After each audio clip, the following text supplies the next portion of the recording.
له من نعمة تجزى إلا ابتغاء وجه ربه الأعلى ولسوف يرضى سبحان ربك رب العزة عما يصفون وسلام على المرسلين والحمد لله رب العالمين اللهم صل على سيدنا ومولانا محمد وعلى آل سيدنا ومولانا محمد وبارك وسلم اللهم صل على سيدنا ومولانا محمد وعلى آل سيدنا ومولانا محمد وبارك وسلم سامعین ذی قدر، گزشتہ جمعہ پر خلیفہ اول حضرت سیدنا صدیق اکبر رضی اللہ تعالی عنہ کے متعلق گفتگو چل رہی تھی۔ دیکھیں، صحابی اسے کہتے ہیں کہ جنہوں نے خیر الانام صلی اللہ علیہ وسلم کی صحبت کے اندر ایک لمحہ بھی بحالت ایمان گزارا، اور تمام صحابہ کرام رضی اللہ عنہم اجمعین کہ جنہوں نے جناب رسول اللہ صلی اللہ علیہ وسلم کی معیت میں اور صحبت میں وقت گزارا، انہوں نے بہت بڑے بڑے فضائل حاصل کیے، اور اللہ تبارک و تعالی نے قرآن حکیم میں تمام صحابہ کرام رضی اللہ عنہم کو اپنی رضا کے پروانے نصیب فرمائے، اور فرمایا کہ السابقون الاولون من المہاجرین والانصار الذین اتبعوہم باحسان رضی اللہ عنہم ورضوا عنہ، کہ جو نیکی میں سبقت کرنے والے ہیں، مہاجرین میں سے ہیں، انصار میں سے ہیں، جنہوں نے رسول اللہ صلی اللہ علیہ وسلم کی اتباع اور پیروی کی ہے، اللہ ان سب سے راضی ہے۔ اب دیکھیں، تمام صحابہ کرام رضی اللہ عنہم کو بالاتفاق اللہ تبارک و تعالی نے اپنی رضا کے پروانے عطا فرمائے، اور قرآن حکیم نے اللہ کی رضا کا اعلان فرمایا ان کے لیے۔ اور دیکھیں کہ جناب رسول اللہ صلی اللہ علیہ وسلم نے ارشاد فرمایا کہ لا تسبوا بأحد من اصحابی، کہ میرے صحابہ میں سے کسی ایک کو بھی برا بلا نہ کہو، میرے صحابہ میں سے کسی ایک کو بھی برا بھلا نہ کہو، کیونکہ اگر تم میں سے کوئی بھی شخص احد پہاڑ کے برابر سونا اور چاندی صدقہ کر دے،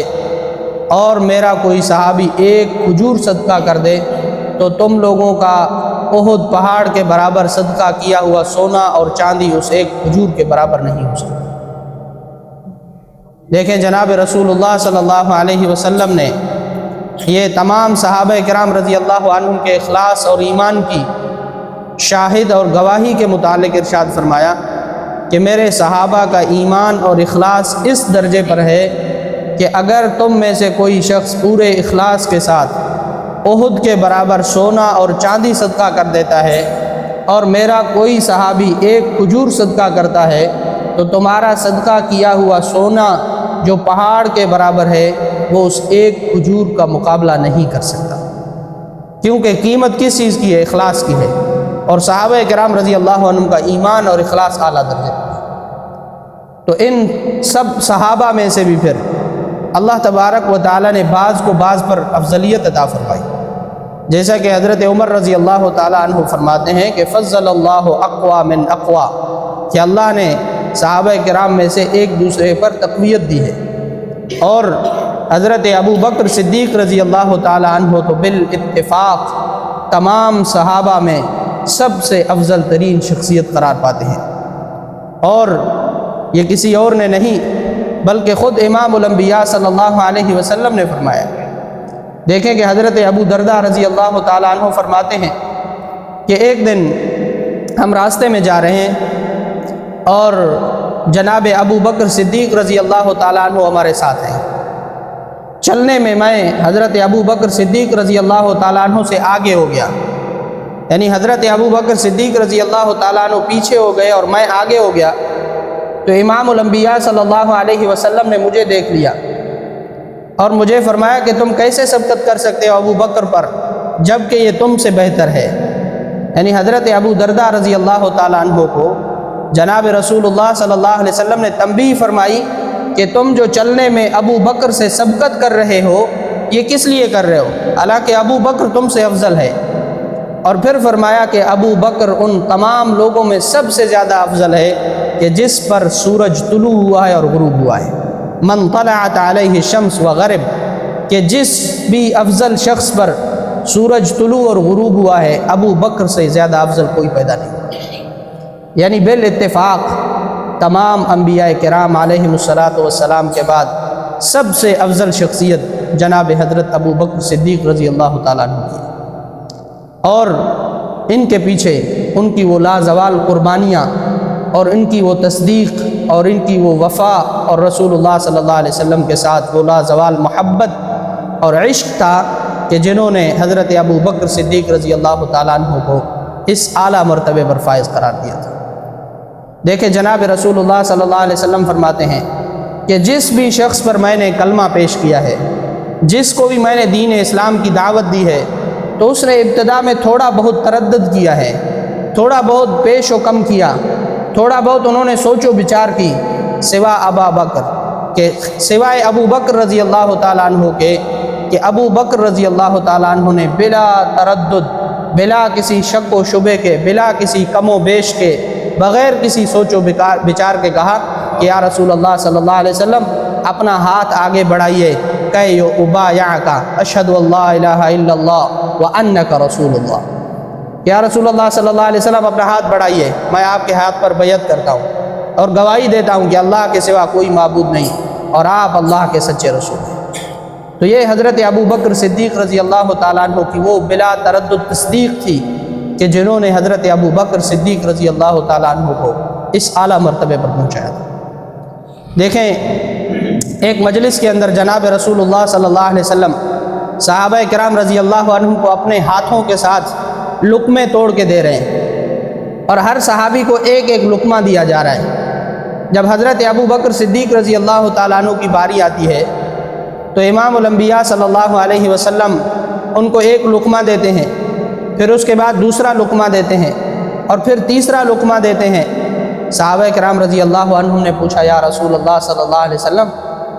آپ پر ہمارے ماں باپ قربان، آپ نے سب کو ایک ایک لقمہ عطا فرمایا، اور حضرت ابو بکر صدیق رضی اللہ تعالیٰ عنہ کو آپ نے 3 لقمے عطا فرمائے، اس کے پیچھے کیا حکمت ہے؟ تو امام الانبیاء صلی اللہ علیہ وسلم مسکرائے اور فرمایا کہ جب میں نے ابو بکر کو پہلا لقمہ دیا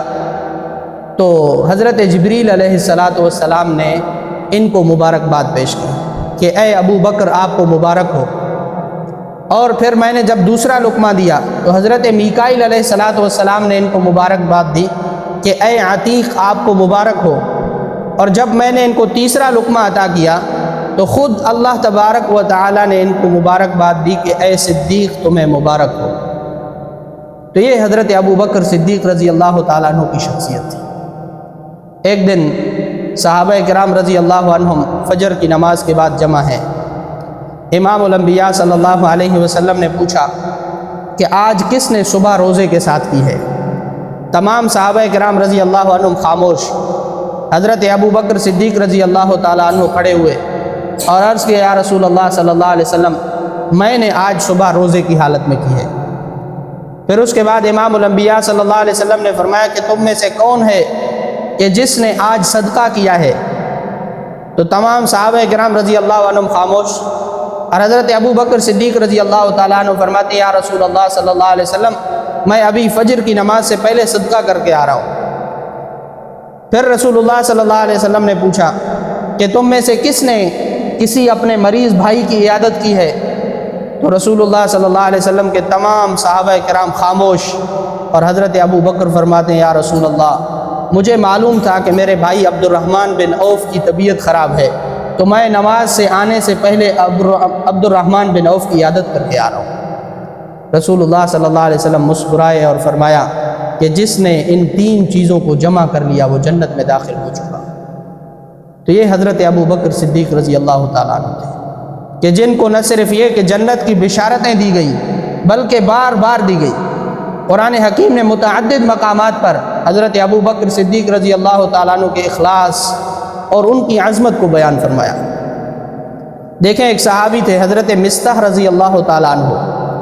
آپ کے رشتہ دار تھے، آپ ان پر صدقہ کیا کرتے تھے اور ان کو ہر ماہ کچھ نہ کچھ رقم ان کے گھر کے لیے، کفالت کے لیے ان کو دیتے تھے۔ لیکن جب حضرت ام المؤمنین اماں عائشہ صدیقہ رضی اللہ تعالی عنہا کے متعلق واقعہ افک ہوا اور ان پر الزام لگایا گیا منافقین کی جانب سے، تو اس سنی سنائی باتوں کے اندر چند مخلص صحابہ کرام رضی اللہ عنہم جو سادہ لوگ قسم کے آدمی تھے، وہ بھی اس کا شکار ہو گئے، یا خدا نخواستہ ان کے دل کے اندر کچھ ایسی جو منافقین کی جانب سے الزام تراشی کی جا رہی تھی، ان کے دل کے اندر کوئی خیال یا کسک پیدا ہوا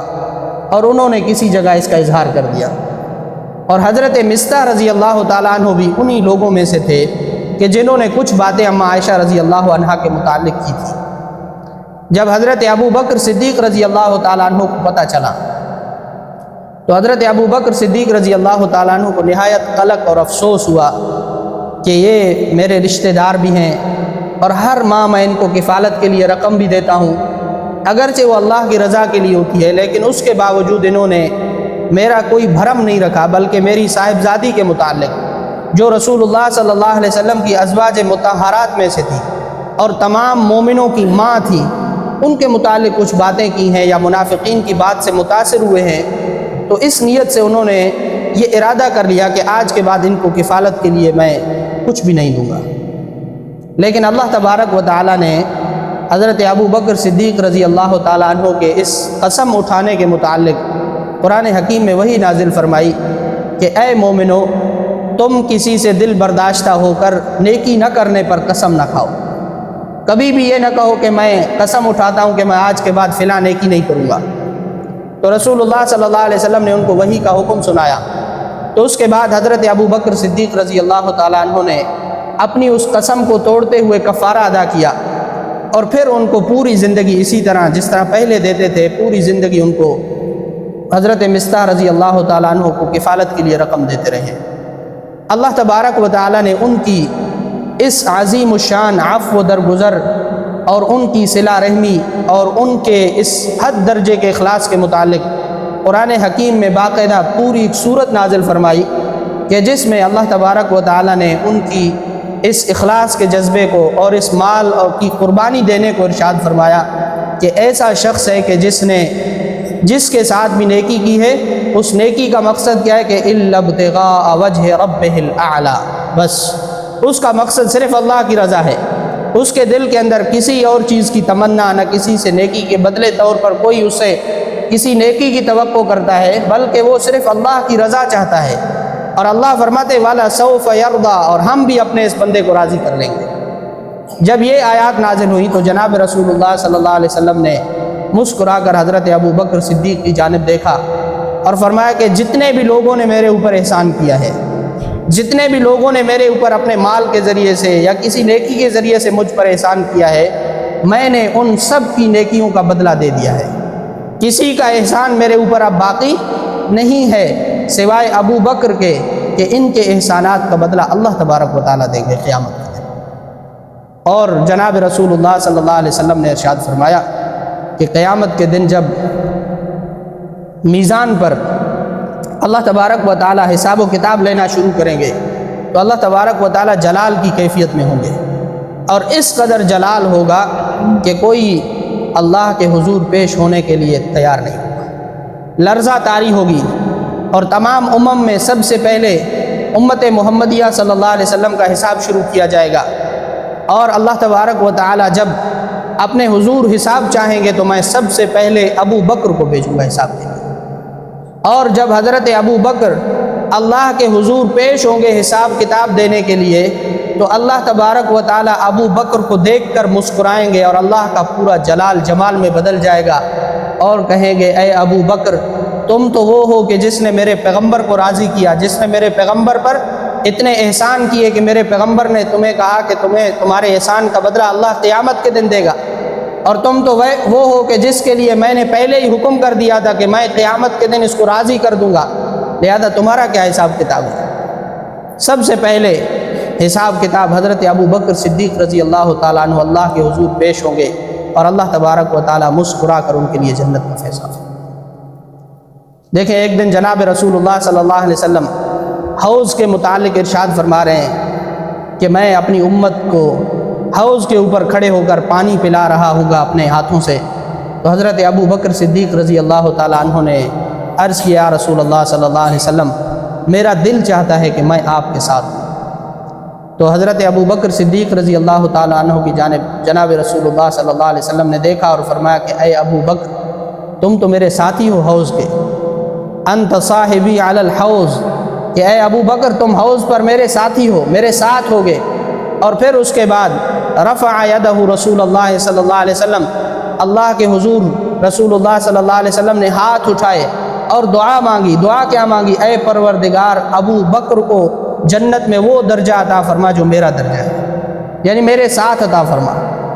اور پھر یہ دعا قبول ہوئی، حضرت جبریل علیہ الصلاۃ والسلام وہی لے کر آئے، اے پیغمبر آپ کی یہ دعا قبول کر لی گئی ہے۔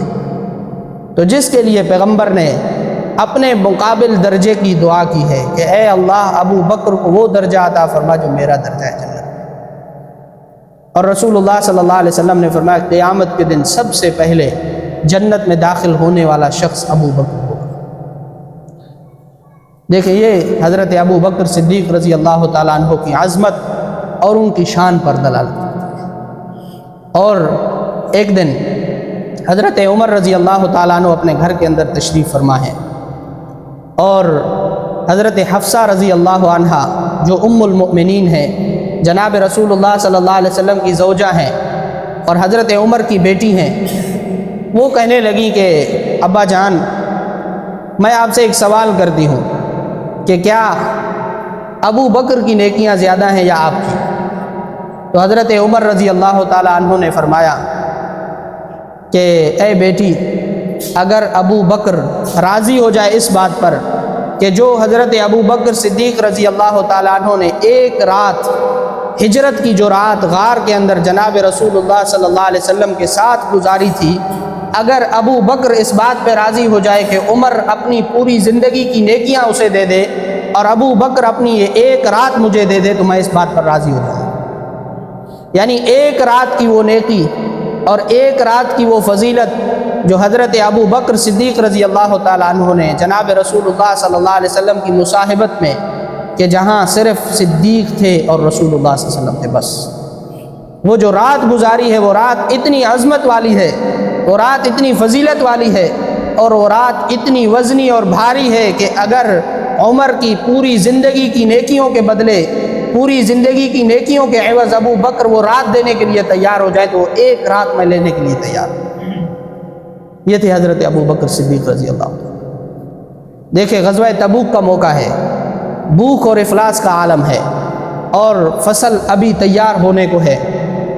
اور یہ وہ زمانہ ہے کہ جب ابھی فصل تیار ہو رہی ہے، کٹائی اور کاشت کا زمانہ ہے، اور تمام صحابہ کرام رضی اللہ عنہم دیکھ رہے ہیں کہ پورے سال کی محنت اب تیار ہو رہی ہے، کٹائی کا موسم ہے، اور اس وقت اعلان جہاد ہو رہا ہے۔ اب دیکھیں کتنی بڑی آزمائش کی بات ہے کہ پورا سال محنت کی ہے، کھیت باغات تیار ہیں، اب کاشت کا وقت ہے اور اس محنت کو سمیٹنے کا وقت ہے۔ دیکھیں نا، ہم جب کٹائی کا وقت ہوتا ہے تو کسان سمجھتا ہے میرے اوپر نماز معاف ہو گئی ہے، بس اس سے پوچھو بھائی مسجد میں نظر نہیں آ رہے، وہ کہتے ہیں یار بس آج کل آپ کو پتہ ہے تھریشل کا زمانہ ہے، کٹائی کا زمانہ ہے، بس اتنی مصروفیت ہے، ٹائم ہی نہیں مل رہا، ہم نماز چھوڑ دیتے ہیں۔ اور دیکھیں غزوہ تبوک کا موقع ہے، جناب رسول اللہ صلی اللہ علیہ وسلم نے اعلان فرمایا جہاد کے لیے جمع ہو جاؤ اور چندہ لے آؤ۔ اب صحابہ کرام رضی اللہ عنہ کے پاس مالی حالت کمزور ہے، چونکہ ابھی کاشت ہوئی نہیں، پورا سال گزر چکا ہے اور ابھی کاشت تیار ہے، جب کاشت ہوگی تو پھر مال بھی آئے گا، لیکن تمام صحابہ کرام رضی اللہ عنہ اپنی استطاعت سے بڑھ کر لے آ رہے ہیں اور رسول اللہ صلی اللہ علیہ وسلم کی خدمت میں جمع کر رہے ہیں۔ حضرت عمر رضی اللہ تعالیٰ عنہ فرماتے ہیں کہ مجھے ان دنوں معلوم تھا کہ اس وقت حضرت ابو بکر صدیق رضی اللہ تعالیٰ عنہ کی مالی جو حالت ہے وہ مجھ سے کمزور ہے، اس وقت میری مالی حالت بہتر ہے، چونکہ اب ایک ہی معاشرے میں رہتے تھے، ایک ساتھ اٹھنا بیٹھنا تھا، تو حضرت عمر کو اندازہ تھا کہ ان دنوں حضرت ابو بکر صدیق رضی اللہ تعالیٰ عنہ کے بعد اتنی فراوانی نہیں ہے۔ تو حضرت عمر رضی اللہ تعالیٰ عنہ نے سوچا کہ میں اس بار حضرت ابو بکر صدیق رضی اللہ تعالیٰ عنہ پر سبقت لے جاؤں گا، چونکہ ہر بار وہ نیکی کے اندر صدقہ کرنے میں مجھ سے سبقت لے جاتے ہیں، تو آج موقع ہے میں ان پر سبقت لے جاؤں گا۔ تو حضرت عمر رضی اللہ تعالیٰ عنہ فرماتے ہیں میں گھر آیا، میں نے دیکھا میرے پاس وافر مقدار میں مال موجود ہے، میں نے یہ کیا کہ آدھا اٹھایا اور آدھا اپنے اہل و عیال کے لیے چھوڑ دیا کہ ان کی ضرورت اور ان کی کفالت کے لیے کام آئے گا، اور وہ آدھا مال جو ہے میں اٹھا کر آ رہا ہوں۔ اب مجھے پورا یقین ہے کہ جو آدھا مال بھی میں نے اٹھایا ہے یہ حضرت ابو بکر صدیق رضی اللہ تعالیٰ عنہ کے مال سے زیادہ ہوگا، یعنی حضرت ابو بکر کی مالی حالت اس وقت کمزور تھی۔ تو جب حضرت عمر فرماتے میں لایا، رسول اللہ صلی اللہ علیہ وسلم کی خدمت میں اب مال پیش کرنے لگا، تو میں نے یہی سوچا کہ رسول اللہ صلی اللہ علیہ وسلم ظاہر ہے کہ پوچھیں گے کہ کتنا لائے ہو۔ رسول اللہ صلی اللہ علیہ وسلم نے میری جانب دیکھا اور کہا کہ عمر پیچھے کیا چھوڑ کر آئے ہو۔ اب کا جب یہ سوال ہوا تو میں ایک دم جھجک گیا اور میں نے کہا یا رسول اللہ صلی اللہ علیہ وسلم میں آدھا آپ کی خدمت اقدس میں لایا ہوں اور آدھا اپنے پیچھے گھر والوں کے لیے چھوڑ کر آیا ہوں۔ رسول اللہ صلی اللہ علیہ وسلم مسکرائے اور ابو بکر کی جانب دیکھا، کہا ابو بکر پیچھے کیا چھوڑ کر آئے ہو؟ ما ترکتا، کیا چھوڑا ہے؟ حضرت ابو بکر فرماتے ہیں ابقیت لہم اللہ و رسولہ، یا رسول اللہ صلی اللہ علیہ وسلم میں نے گھر میں اپنے گھر والوں کے لیے اللہ اور اس کا رسول چھوڑا ہے بس۔ حضرت عمر فرماتے ہیں میں سمجھ گیا کہ بس ابو بکر سے سبقت لے جانا میرے بس کی بات نہیں ہے، یعنی حضرت ابو بکر صدیق رضی اللہ تعالیٰ عنہ جو کچھ بھی گھر میں تھا وہ لے کر آئے تھے۔ اب دیکھیں جو لایا ہوا تھا ظاہر ہے کہ وہ حضرت عمر کے مال سے کم تھا، لیکن جو وہ پیچھے چھوڑ کر آئے تھے وہ کچھ نہیں تھا۔ حضرت عمر رضی اللہ تعالیٰ عنہ کچھ پیچھے رکھ کر آئے تھے، اور یہ حضرت ابو بکر صدیق رضی اللہ تعالیٰ عنہ کے عشق کامل اور ایثار کی عجیب مثال تھی کہ انہوں نے کہا کہ ابقیت لہم اللہ و رسولہ، کہ میں نے پیچھے گھر والوں کے لیے کچھ نہیں چھوڑا، میں نے اللہ اور اللہ کا رسول چھوڑا ہے بس، اور کچھ نہیں چھوڑ کے آیا۔ تو یہ حضرت ابو بکر صدیق رضی اللہ تعالیٰ عنہ تھے۔ پھر کسی موقع پر جب ایک دفعہ حضرت ابو بکر صدیق رضی اللہ تعالیٰ عنہ نے اپنا تمام مال صدقہ کیا، اور حتیٰ کہ اپنے جو پہننے والی چادریں تھیں وہ بھی صدقہ کر دی، اور اپنے لیے ٹاٹ کا ایک لباس بنایا، اور وہ لباس زیب تن کر کے جناب رسول اللہ صلی اللہ علیہ وسلم کی خدمت میں اقدس میں حاضر ہوئے۔ تو اسی دوران حضرت جبریل علیہ السلام تشریف لے آئے۔ جناب رسول اللہ صلی اللہ علیہ وسلم نے دیکھا کہ حضرت جبریل کو ٹاٹ کا لباس پہنا ہوا ہے، تو رسول اللہ صلی اللہ علیہ وسلم نے کہا جبریل یہ کیا دیکھتا ہوں کہ آج تم نے ٹاٹ کا لباس پہن رکھا ہے؟ تو حضرت جبریل علیہ السلام عرض کرنے لگے یا رسول اللہ صلی اللہ علیہ وسلم میں اللہ کی جانب سے ابو بکر کے لیے اللہ کا سلام لے کر آیا ہوں، اور جو ابو بکر نے ٹاٹ کا لباس پہنا ہے یہ اللہ کو اتنا پسند آیا ہے کہ عالم بالا کے تمام مکینوں کے لیے آج حکم ہوا ہے کہ سب کے سب ٹاٹ کا لباس پہنے، یعنی ابو بکر کی مشابہت میں۔ یہ تھے حضرت ابو بکر صدیق رضی اللہ عنہ کہ جو ہمیشہ نیکی پر سبقت لے جانے والے، صلہ رحمی میں سب سے آگے، اور رسول اللہ صلی اللہ علیہ وسلم کی تصدیق میں سب سے آگے، یعنی کسی موقع پر وہ جناب رسول اللہ صلی اللہ علیہ وسلم کے کسی فیصلے پر، کسی حکم پر کسی قسم کا کوئی سوال نہیں اٹھاتے، کبھی کسی قسم کا کوئی تردد ان کے دل میں نہیں ہوتا تھا، بس جو بات جناب رسول اللہ صلی اللہ علیہ وسلم نے کہہ دی سو وہی بات آخر تھی بس۔ یہ حضرت ابو بکر صدیق رضی اللہ تعالیٰ عنہ کی نرالی شان تھی۔ دیکھیں کہ ایک جنگ کے موقع پر جب ان کے بیٹے مسلمان ہوئے حضرت عبد الرحمن رضی اللہ تعالیٰ عنہ، وہ فرماتے ہیں کہ میں اپنے ابا سے کہنے لگا کہ ابا جان جنگ کے موقع پر ایسا ہوا تھا کہ آپ میری تلوار کی زد میں آ گئے تھے، اور میں اگر چاہتا تو آپ کو اپنے وار سے قتل کر سکتا تھا، لیکن میں نے دیکھا کہ آپ میرے والد ہیں تو میں نے آپ کو جانے دیا، اور میں نے وہ وار خالی کر دیا اور پیچھے ہٹ گیا۔ تو حضرت ابو بکر صدیق رضی اللہ تعالیٰ عنہ نے فرمایا اللہ کی قسم اگر تم میری تلوار کی زد میں آتے تو میں تمہاری گردن اتار دیتا، کیونکہ اس وقت میں تمہیں بیٹے کی حیثیت سے نہیں بلکہ میں رسول اللہ صلی اللہ علیہ وسلم کے دشمن کی حیثیت سے دیکھ رہا ہوتا، اور مجھے یہ گوارا نہیں کہ کوئی دشمن رسول اس زمین پر زندہ رہے، اور ابو بکر کا بیٹا ہی کیوں نہ ہو، اگر وہ رسول اللہ کا دشمن ہے تو میرا کچھ نہیں ہوتا۔ یہ حضرت ابو بکر صدیق رضی اللہ تعالیٰ عنہ کی نرالی شان تھی۔ اور بیماری کی حالت میں جناب رسول اللہ صلی اللہ علیہ وسلم گھر سے تشریف لائے۔ صحابی فرماتے ہیں ہم نے دیکھا رسول اللہ صلی اللہ علیہ وسلم غاصبا برأسہ بخفرۃ، ایک پٹی کے ساتھ رسول اللہ صلی اللہ علیہ وسلم نے اپنا سر مبارک باندھا ہوا ہے، یعنی بیماری کی حالت میں ہے، اور بیماری بھی وہ الذی مات فیہ ہے، جس میں رسول اللہ صلی اللہ علیہ وسلم کی وفات ہوئی، اس بیماری کی حالت میں تشریف لائے۔ اور مسجد میں آ کر ارشاد فرمایا کہ لوگوں سنو کہ میں اگر چاہتا کسی کو اپنا خلیل بناتا، دوست بناتا، لاتخذت ابا بکر خلیلا، تو میں اپنا گہرا دوست اور خلیل ابو بکر کو بناتا، لیکن سنو میں ابو بکر کے ساتھ محبت کرتا ہوں، اللہ بھی اس کے ساتھ محبت کرتے ہیں، اور جو اس کے ساتھ محبت کرے گا اللہ اس کے ساتھ بھی محبت کرے گا۔ تو یہ حضرت ابو بکر صدیق رضی اللہ تعالیٰ عنہ تھے کہ جن کو جناب رسول اللہ صلی اللہ علیہ وسلم کی موجودگی میں رسول اللہ صلی اللہ علیہ وسلم کو نماز پڑھانے کا شرف ملا۔ رسول اللہ صلی اللہ علیہ وسلم بیماری کی حالت میں ہیں، اماں عائشہ سے فرماتے ہیں کہ کسی صحابی کے ذریعے سے پیغام بھیجو کہ ابو بکر کو بولو نماز پڑھائے۔ اماں عائشہ فرماتی ہیں میں نے کہا یا رسول اللہ میرے ابا تو دل کے کمزور ہیں، نحیف سے ہیں، آپ کی جدائی کو برداشت نہیں کر سکیں گے، آپ حضرت عمر کو حکم دیجئے وہ نماز پڑھائیں۔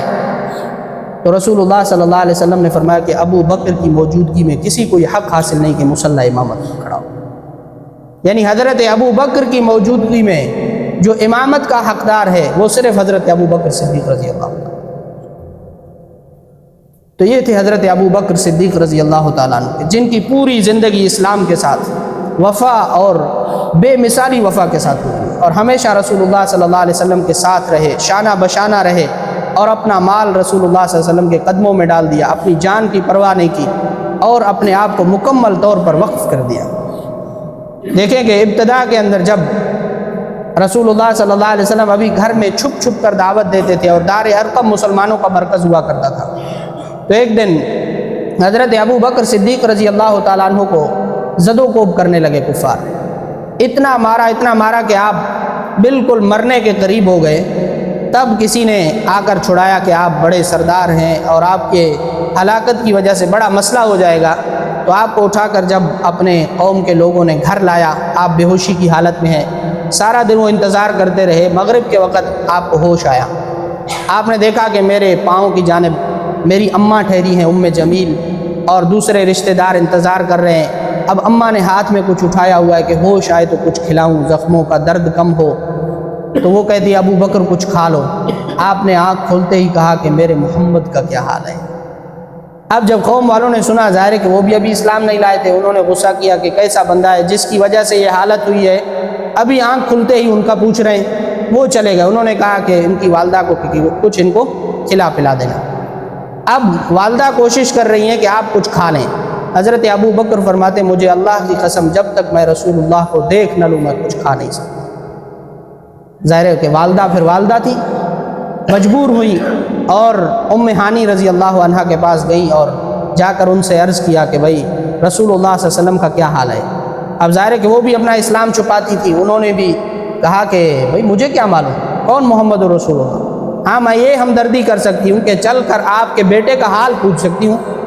وہ ساتھ تشریف لے آئیں، جب آئی تو دیکھا رسول اللہ صلی اللہ علیہ وسلم کے اس پیارے صحابی کا حال، رونے لگی۔